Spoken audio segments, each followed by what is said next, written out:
আমার সামনে দাঁড়িয়ে যদি বাহু হলো না, এই লজ্জা নিয়ে তোমার সামনে দাঁড়াতে পারবো না। আমাদের অঙ্গে বসন নাই, বসনটা দাও না। আগে যদি বাহু করা, একটা বাহু বলছি এই দেখো না, একটাতে আমি সুখী নই, আরো দিল দুটি বাহু একত্র এই দেখো। পিছনে নয় সখী, আমার সামনে বলো। গোপী আর কি করবে, এবার সামনে দাঁড়িয়ে বুঝি হে গোবিন্দ, আমার লাজ লজ্জা জীবন যৌবন সবই তোমাকে দিলাম। এই দেখো দুটি বাহুবলে দাঁড়িয়েছি, এবার বসন দাও। এবার দেবে তো, এবার তুমি সুখী হলে তো দাও। ভগবান কৃষ্ণ কদমের ডাল থেকে বসনটা নামিয়ে হরে কৃষ্ণ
গোপী রঙে বসন জড়াই প্রাণ গোবিন্দের চরণী প্রণাম করি।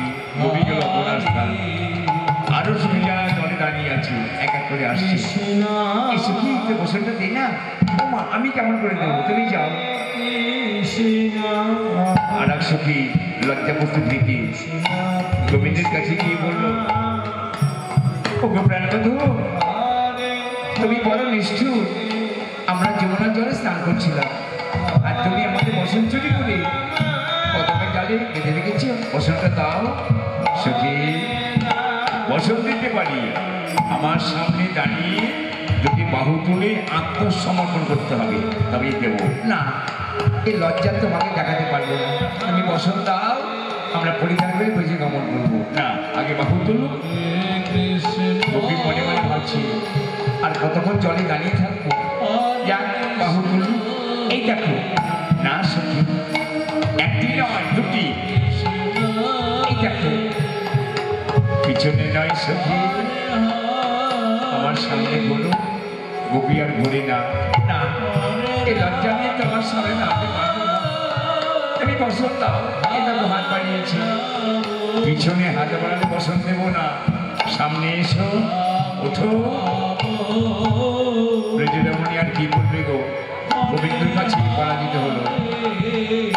এবার সামনে ঘুরে দাঁড়িয়ে বুঝে, গোবিন্দ আমার ইহকাল পরকাল জীবন যৌবন সবই তোমাকে দান করলাম। এই দেখো দুটি বাহু বাড়াইছি, এবার বসন দাও। ভগবান কৃষ্ণ গোবিন্দ নবযৌবন দর্শন করি। এবার বসনটা খেলি খেলি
গোপী রঙে বসন জড়াই যায় গোপী কৃষ্ণচরণ প্রণাম করে চলে গেল আপনার স্থান।